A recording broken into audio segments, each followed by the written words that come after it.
झारखंड की राजधानी रांची से करीब 80 किलोमीटर की दूरी पर रजरप्पा में छिन्न मस्तिका देवी का मंदिर स्थित है। ये मंदिर शक्तिपीठ के रूप में काफी विख्यात है।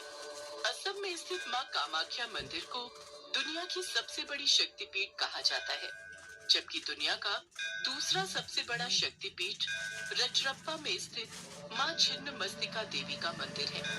कहा जाता है कि इस मंदिर में बिना सिर वाली देवी माँ की पूजा की जाती है। मंदिर के अंदर जो देवी काली की प्रतिमा है, उसमें उनके दाएं हाथ में तलवार और बाएं हाथ में अपना ही कटा हुआ सिर है। पर माँ ने अपना शीश क्यों काटा और उनके इस रूप का नाम छिन्न मस्तिका कैसे पड़ा, इसका वर्णन पौराणिक कथाओं में अलग अलग रूपों में दिया गया है।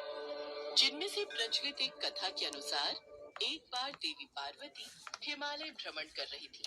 उनके साथ उनकी दो सहेलियां जया और विजया भी थी। हिमालय पर भ्रमण करते हुए वे हिमालय से दूर आ निकली। मार्ग में सुंदर मंदाकिनी नदी कलकल करती हुई बह रही थी, जिसका साफ स्वच्छ जल देखकर देवी पार्वती के मन में स्नान की इच्छा हुई।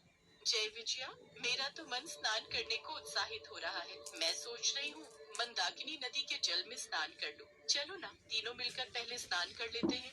इतनी देर से हम ऐसे ही भ्रमण कर रहे हैं। तुमने कहा था कि हम कहीं रुककर कुछ खाएंगे। हमें बहुत भूख लगी है। मैं तो स्नान नहीं कर सकती, मुझ में इतनी हिम्मत नहीं। मैं तो कुछ खाऊंगी। हाँ, बहुत जोरों की भूख लगी है। अच्छा, तुम्हारा मन है तो तुम स्नान कर लो। जया के साथ साथ मुझे भी स्नान नहीं करना, पर तुम जल्दी से स्नान करके आ जाओ। कहीं ऐसा ना हो कि तुम स्नान करती रहो और भूख से हमारा शरीर काला पड़ जाए। जया विजया, मनुष्य को हर हाल में संतुष्ट रहना सीखना चाहिए। थोड़ा धैर्य रखना सीखो। मैं पहले स्नान करके आ जाऊं, फिर तुम्हें कुछ खाने के लिए दूंगी। तब तक तुम दोनों विश्राम कर लो। इसके पश्चात देवी पार्वती स्नान करने के लिए चली गई, पर उनको स्नान करने में अधिक समय लग गया। कुछ देर बाद जया विजया को भूख सहन नहीं हुई, तो उन्होंने देवी पार्वती को फिर पुकारा। पार्वती, अभी तुम्हें कितना समय लगेगा?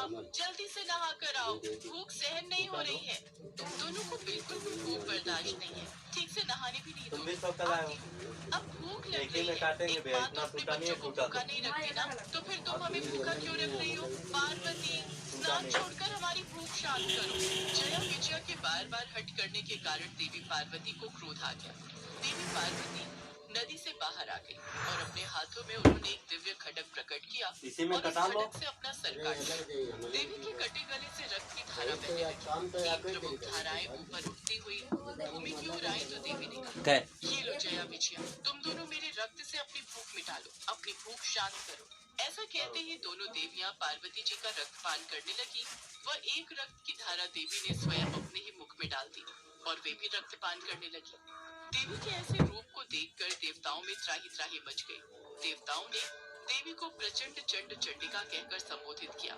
ऋषियों ने कटे हुए सर के कारण देवी को नाम दिया छिन्न मस्तिका। तब भगवान शिव देवी पार्वती के समक्ष आए और उनसे शांत होने के लिए कहा।